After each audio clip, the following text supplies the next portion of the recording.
So we're continuing to talk about the Amitabha practice.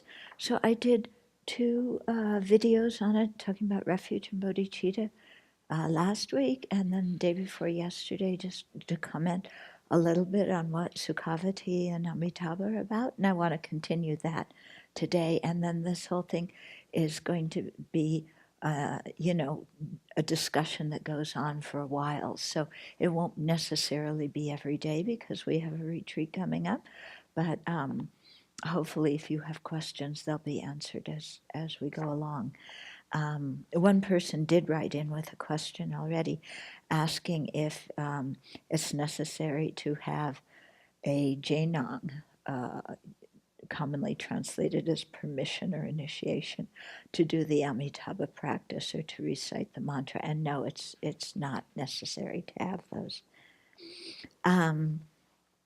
Okay, so what did we cover and what didn't we? So I think it's very important to realize that Sukhavati and Amitabha himself, it's not like things that arise out of causes, or without causes. They just kind of appear magically. But Sukhavati, is this on right? Yeah, it just feels strange.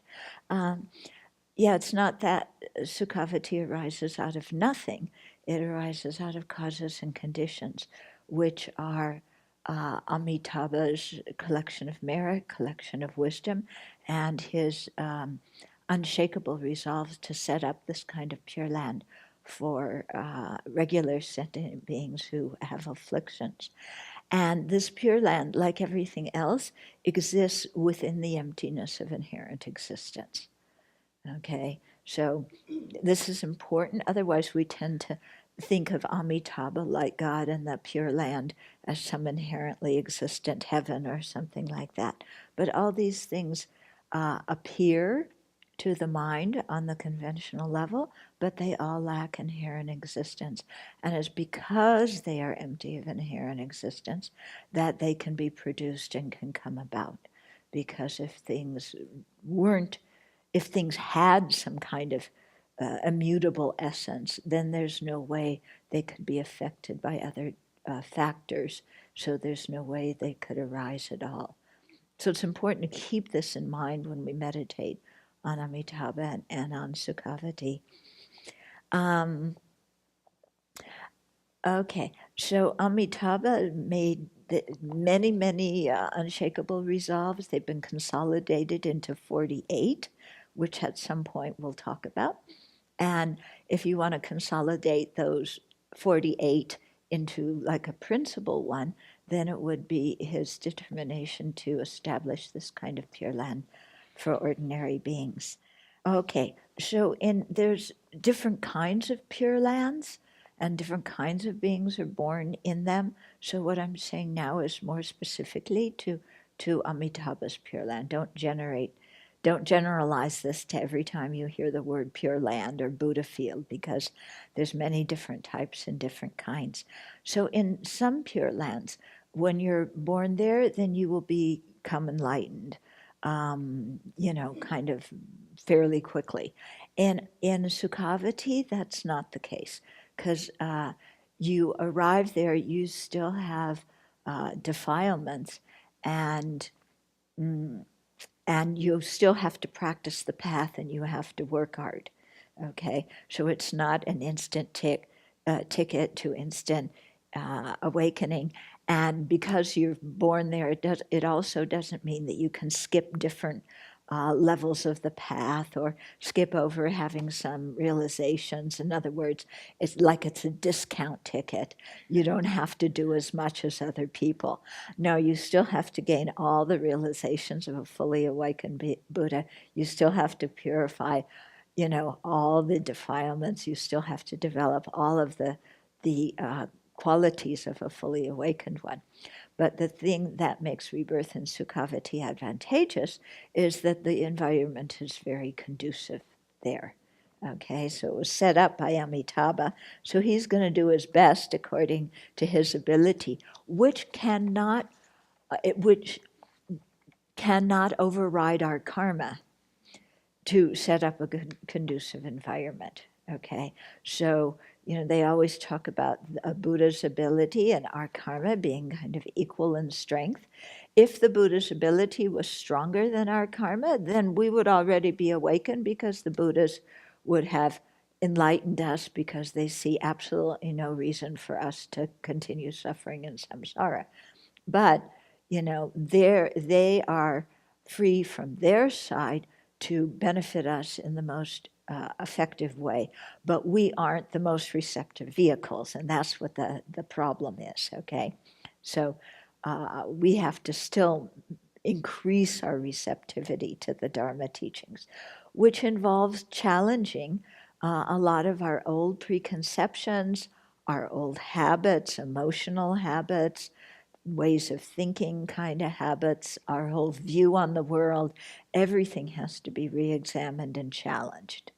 Okay, so it's not like to become a Buddha, there's this one little corner of our personality that we just have to, kind of change a little bit, but keep everything else just as it is, So I just change a little bit. I no longer grasp an inherent existence, but I still can get angry at all the people who I don't like and who disagree with my ideas, and I can still crave things, and I can still feel sorry for myself, because I've been doing that since beginningless time anyway.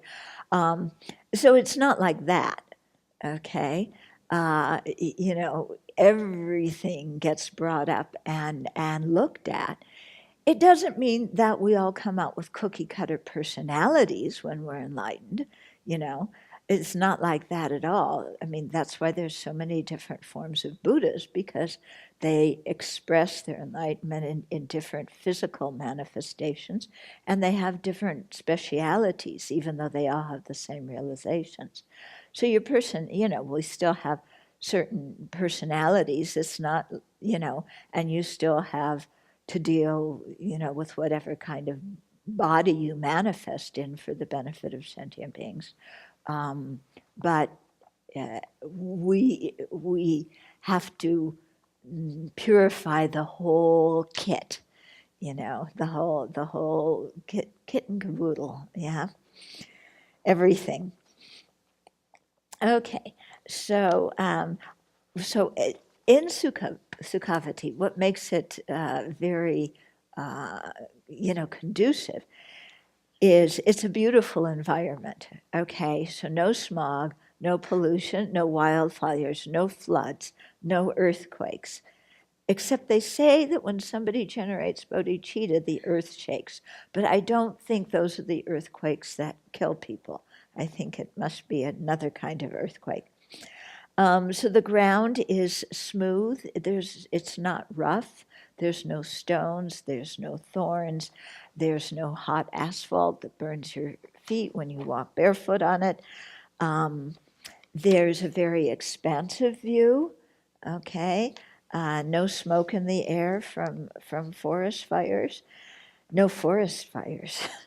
Okay, and then there's all these lotuses and different flowers, and and there's Amitabha sitting there, and from Amitabha's teaching all the time. And they say Nagarjuna was born in Sukhavati. That's one of the reasons I want to go there, because I want to study directly with Nagarjuna. But from Amitabha, there's an all-pervasive light that radiates and fills the land. And the entire realm is infused with the luminosity coming from his body. So, you don't have to worry about the sun and these kinds of things. The ground is soft. You can't stub your toe. You don't have concussions. If you fall there, of course, I don't think they're playing football, but, so you're not going to get injured in that kind of environment. There's wish-fulfilling trees that give you whatever you need. And so, whenever you need food, food appears. You need clothes, clothes appear. All these things appear from the wish-fulfilling tree. So you don't need government assistance. Anyway, our government isn't going to give it to you anyway. So better to be born in the Pure Land. Yeah. And I don't think you will need Medicare and Medicaid there either. And it's not, again, because the government's cutting the policies. It's because we won't need those. So the birds in Sukhavati are emanations of Amitabha. They sing melodious Dharma songs, which make the mind delightful. So there's not this rap talk about, who you're going to rape, and there's not this deep, bass thing, that bass vibe that's vibing your bass vibe too. Okay, there's streams, brooks, rivers. There's a pool where you can rest and take a dip in perfumed water with no chlorine. The land is filled with gloriously scented lotus blossoms, and the scent does, nobody's allergic to the scent, so it doesn't make you have a headache or anything. And when the lotus blossoms open, they emit, this whole, like an abundance of light rays. And on the tip of each light ray, there's a Buddha who teaches the Dharma according to the mentality of each and every sentient being that is there to listen to the teachings. And this is one of the great qualities of a Buddhist speech, and why we need to become Buddhists, is because first of all, the Buddhas know through their super knowledge what the disposition and interests are of different sentient beings, what their karma is, what vehicle, what way of approach is most suitable for them. So they teach according that way. And in addition, when a Buddha teaches, everybody hears what they need to hear. Okay? So the teachings fulfill the needs of the different sentient beings. So nobody walks away from a teaching by the Buddha going, what in the world was going on? I have no clue. But somehow, they may not understand everything, but they're getting something out of it, and they continue to investigate and probe deeper the meaning of what they're hearing. Okay, there's no sickness, poverty, old age, or death. You no longer fall into, you're not liberated yet, but you no longer revert to samsara either. Okay, everyone is equally beautiful. There is no Miss Universe contest because they're not objectifying women. There's no, sexual harassment. What a relief. And everybody is endowed with positive qualities. There's no faults, stains, or suffering of any kind. And not even the word suffering can appear in Sukhavati. Okay? There's no, like I said before, people are not born from the womb. They're born magically in the heart of a lotus flower. And, like I said, according to your receptivity, the level of your purification, accumulation of merit, understanding of Dharma, you're born in one of 9 stages of lotuses that go from being completely closed to totally open. Okay. At Fo Shan in Taiwan, they have it's kind of like a Disneyland. It's like a ride that you go into, except you walk, of going into Amitabha's Pure Land. And you go down a tunnel, and then you come through another place, and you step on a lotus, and there's gods and goddesses in the air, and there's this beautiful song. It's quite something, yeah. But that kind of Pure Land you have to leave. Once you're born in Amitabha's, you're not going to come back here. And also another boon from being born there is you can go from Amitabha's Pure Land to other Pure Lands to learn from the different Buddhas there. So you can travel to other Pure Lands and make offerings to the Buddhas, take different teachings that these Buddhas are giving. You're not limited in any way to go in terms of where you can go. And then also, of course, once you attain awakening, then you can, and I think even before, once you get to high levels of bodhisattvahood, then of course you can manifest in our world and in other worlds of ordinary, confused living beings. Okay, and so, when you have certain levels of realizations, then of course, out of bodhicitta, you want to manifest in these places and be of service to all the beings there. Okay, so sometimes people wonder, well, can somebody else, if I'm with somebody who's dying, can I aspire for them to go to the Pure Land, and will they then go?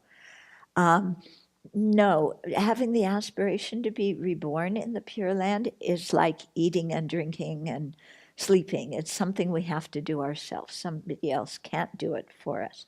But if we're with somebody who is passing away and they are receptive, if there's somebody who's Buddhist, they've heard about Amitabha and Sukhavati, then we can suggest to them that they get reborn there.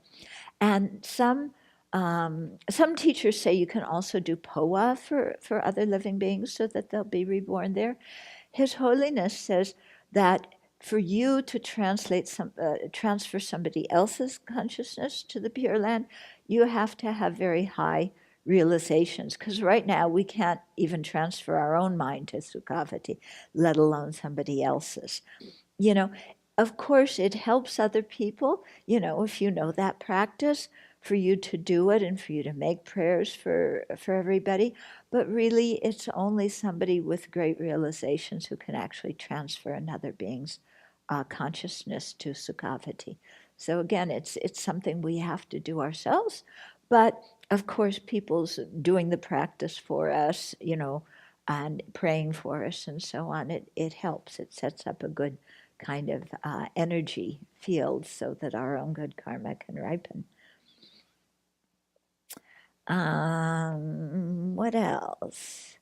Okay, when you're born there, okay, you have a resplendent golden body. Okay. Okay, so when you take rebirth in if you're reborn in an open lotus, you still are yet to be awakened. You may have eliminated many negativities and generated many virtuous qualities that resemble those of Amitabha, but you still need to work. So here you can really see that although sometimes it's taught, and also, not only in Japan, but also in China and in Tibetan, some people teach it like all you need to do is have the aspiration to be born in Sukhavati, and there you go. If you have that aspiration all day and all night, of course, we don't usually have that, first of all. So it's not an easy thing to have.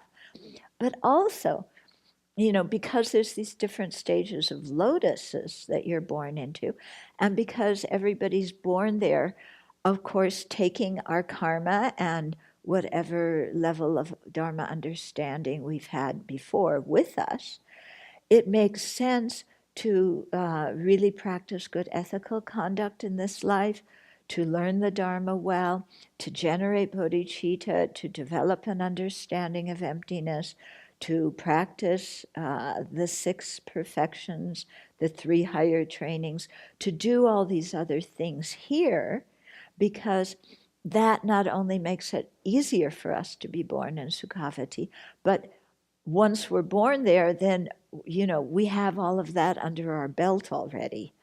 Yeah. So, so I'm saying this because sometimes we just tend to think, okay, because you hear sometimes all you need to do is say Amitabha's name 10 times and you'll be born there. And if it were that easy, why did the Buddha teach 84,000 teachings? if all you needed to do was recite Amitabha 10 times, then the Buddha would have been wasting his time teaching everything else. So it's very clear that we need to do all the rest of the path. And the more we do this life, the easier it's going to be reborn there. And the more we'll already be on our way once we're born in Sukhavati. Yeah.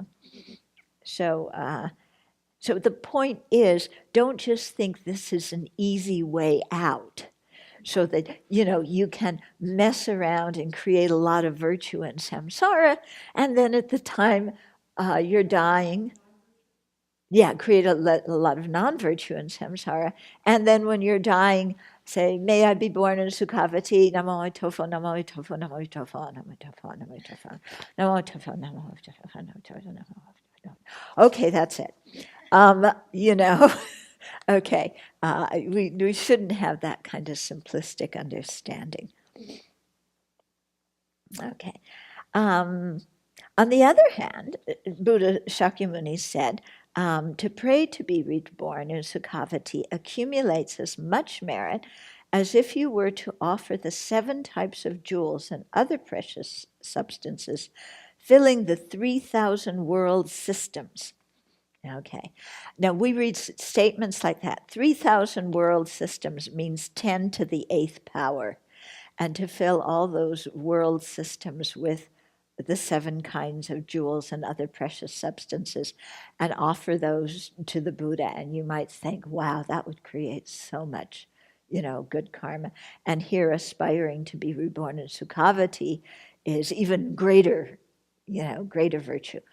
So these kind of statements, I think, are said to encourage us. But of course, they all depend on many other causes and conditions. Because there's many ways to aspire to be born in Sukhavati. There's the way that I just said, that you accumulate non-virtue and then before you die, you just aspire. And then there's the person who really devotes their life to the Dharma and, generates spontaneous bodhicitta and realizes emptiness and also has the aspiration to be born in Sukhavati. Big difference between those two people, okay? So when we hear statements like this, it's not saying which kind of person is developing the aspiration to be reborn in Sukhavati. It's just saying that aspiration is more meritorious than offering these jewels. Similarly, when it talks about offering these jewels to so many world systems, it's not saying who is offering the jewels and what their mental state is. Okay? Because you can offer jewels to the whole universe and think, I'm doing it so that I'll be rich in my next life. Or you can offer the jewels and think, I'm doing this with the bodhicitta motivation in order to attain full awakening and be a benefit to sentient beings. And, and I'm seeing myself and the gift and the act of giving and the recipients all as empty of inherent existence and dependent arising. So there's 2 big differences between those kinds of people, making the offering. Okay, so whenever we hear these kind of general statements, we have to, realize that they're said to encourage us, and we shouldn't just reduce them, everything to the lowest common denominator. Okay. I mean, because His Holiness says many times, if that's all you needed to do, to say this mantra one time and you'll never be reborn in the lower realms again, then why did the Buddha, why do we have the whole Kangyur and Tengyur? Yeah, it doesn't make any sense. Okay. So it's more difficult for people who have committed the 5. Oh, I better stop now. Yeah, I didn't want to go too long. So we'll continue this later. Yes.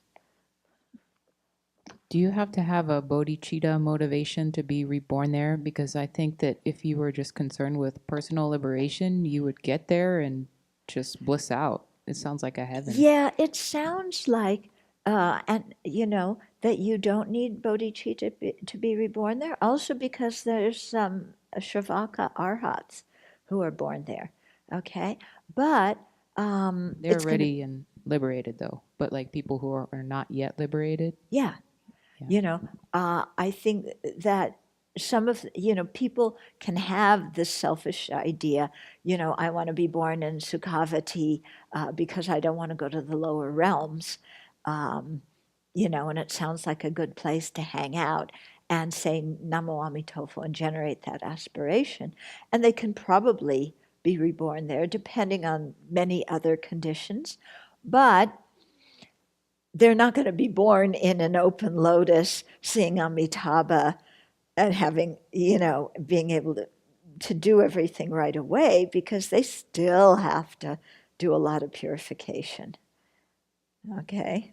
I'm just thinking that what motivates me to practice many times is the suffering I experience. So Yeah. if there's no suffering, I don't know what would motivate me unless it was bodhicitta Yeah. to keep heading Well, towards enlightenment. that's the thing. If you're born there, what's Amitabha going to do? He's not going to say, yeah, just keep your selfish motivation and hang out here because there's birds that sing songs you like.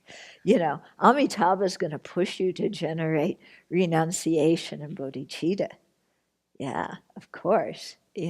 He's not saying, I created this place so everybody can come there and, eat chocolate cake and drink tea and relax. He worked hard to generate it, so he's gonna, and he generated that place. He constructed that place so that we can become awakened. So he's going to be doing everything he can to do that. Yeah. So I don't think you can, if you're a flunky in Amitabha's Pure Land, you're going to be in a closed lotus for a long time. Okay. So you're going to have that motivation to benefit sentient beings. You can't pull the wool over Amitabha's eyes. Yeah? Cordial greetings, Venerable Cholan. Thank you for sharing the beautiful description of Sukhavati.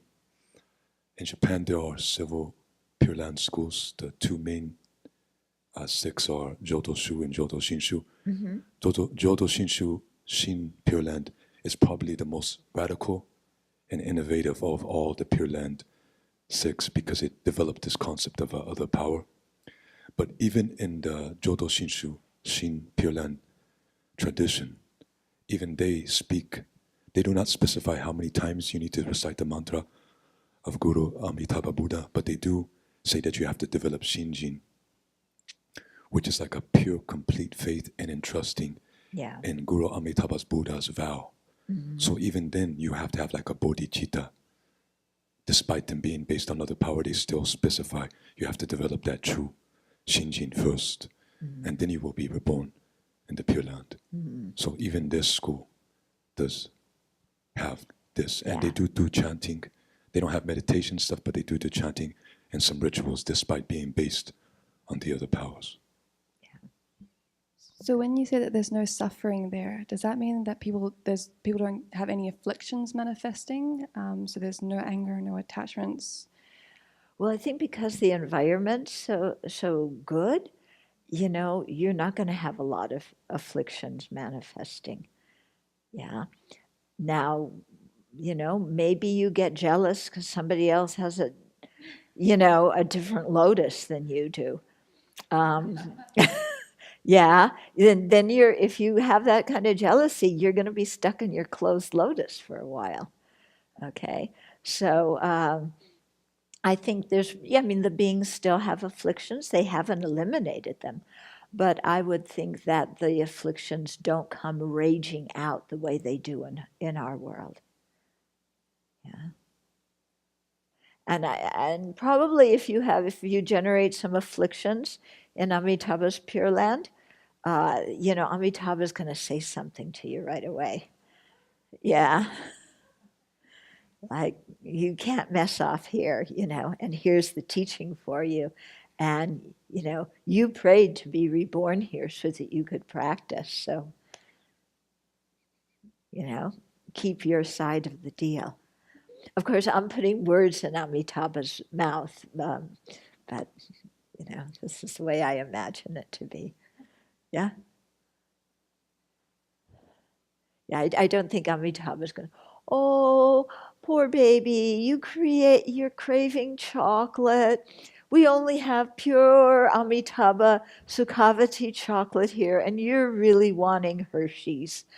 Oh, I don't think, I hope nobody goes into that.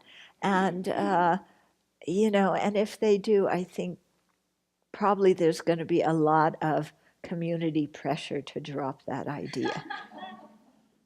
Yeah. I maybe feel as if it's already been answered, but I assume. Can you hold the mic, Yeah, please? I think it's already answered, but you can be taught while your lotus is closed. That I'm not clear on, I mean, they say that the Amitabha's radiance permeates the lotus. So maybe that will wake you up in some way and, get you to eliminate your doubt or eliminate your wrong views. Yeah. I haven't heard exactly how it works with those in the closed lotuses. So maybe like in the closed, I'm assuming, maybe in the closed lotuses, that's where you let your afflictions play out. And then once it opens, you got nothing to be afflicted with. Yeah. But, maybe you get tired of being in the closed lotus. Yeah. And you resolve your doubt, or, you, in the case of the Shravaka Arhats, they would, generate bodhicitta. I think the Shravaka Arhats, they say that the Buddhas wake them up. So probably Amitabha does something. Yeah. Okay.